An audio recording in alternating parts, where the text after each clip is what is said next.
All of time is like an infinitely large fabric, and each thread represents a probable or possible reality. The 3D world is a series of threads that are imprinted in the Akashic energy medium. Each event in 3D is an imprint, and this electrical impulse is recorded as having actually happened. Yet any event that has actually happened can be moved into another timeline, and you, beloveds, can't jump from one timeline to another, both individually and collectively.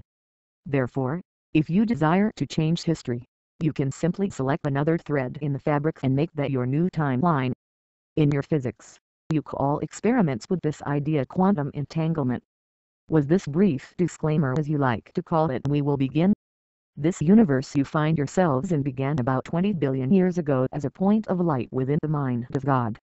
This point of light was contained within a greater point of light, which was contained within a greater point, etc., into infinity. There is an aspect of the Godhead that has always existed and that expands and contracts an infinite number of times. All of life is continually expanding and contracting, much like that device you look through with the colored glass, the kaleidoscope.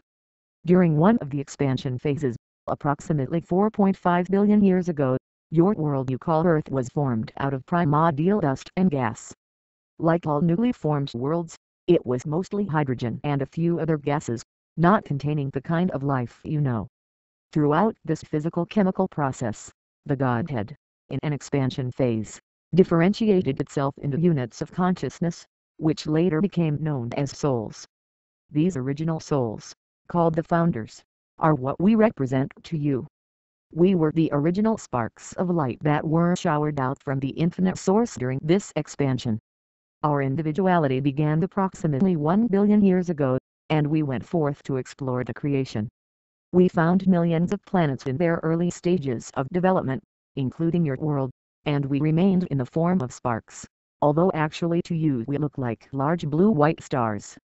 Due to our relatively rarefied level of vibration compared to the vibratory states of these worlds, we were unable to experience life directly on any of these worlds, so we would simply overlight, or hover above the atmosphere of these worlds and observe the chemical processes taking place. At some point in the distorted time-space continuum, we decided to embed a tiny part of ourselves into the evolving worlds in order to experience them more directly. To do this, we created a multitude of energy patterns, precursors to what you call the DNA molecule. You would call these precursors light packets of conscious energy.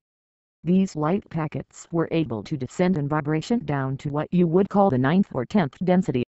At that point, we were able to create intricate configurations of light codes, which you now call DNA keys. These DNA keys were the actual building blocks of life as you know it.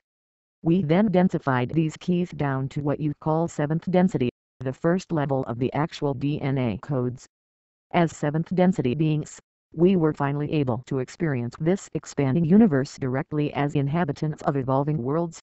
We've scattered our seed throughout the universe, going to many regions of the ever-expanding galactic clusters. As the clusters differentiated further into individual galaxies, we began the process described above and incarnated into several regions of each galaxy. Your galaxy, the one you call the Milky Way, was seated in several quadrants. Your quadrant began in what you call the Lyra/Vega region.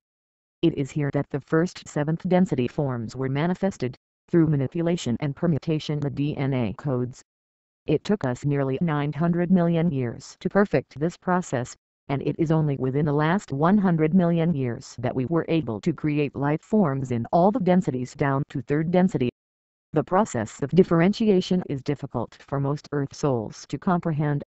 The best analogy we can give is that of cellular division. Each cell that divides from a parent cell becomes an individual cell in its own right, just as powerful and creative as the parent cell, if not more so. Each 3D, 4D, 5D, 6D or 7D being that fragmented off from our parent cells, our 12th density core became a sovereign being, or whole and complete soul, as it grew and evolved through time and space. At the same time, each fragment, as it becomes aware of its higher aspects, is able to align, or connect with, those higher aspects, and thereby remember what the state of undifferentiated source energy is like. In essence, Each fragment of ourselves is intimately connected to our core, and our core is intimately connected to the Godhead, the undifferentiated infinite source. The process of descending into form is called devolution. An aspect of the Godhead thus becomes more and more differentiated and extends itself outward into lower and lower densities, actually becoming more and more dense until it reaches the level of simple existence. In other words, a part of ourselves extended outward all the way to the level of pure elemental awareness, or first density. This is the density of what you call non-organic existence, the simplest manifestation of which is the hydrogen element. Once hydrogen is imbued with consciousness, the process of evolution begins. Of course, your scientists cannot measure the level of consciousness in first density because it is minute in comparison to third density. However, your scientists have discovered what you call the quark, and you have the measurement you call Planck's constant. These units are aspects of first density consciousness, and are the means to measure the forces behind quantum fluctuations. However, we realize we are speaking to a general audience through this medium and will therefore refrain from a technical scientific discussion.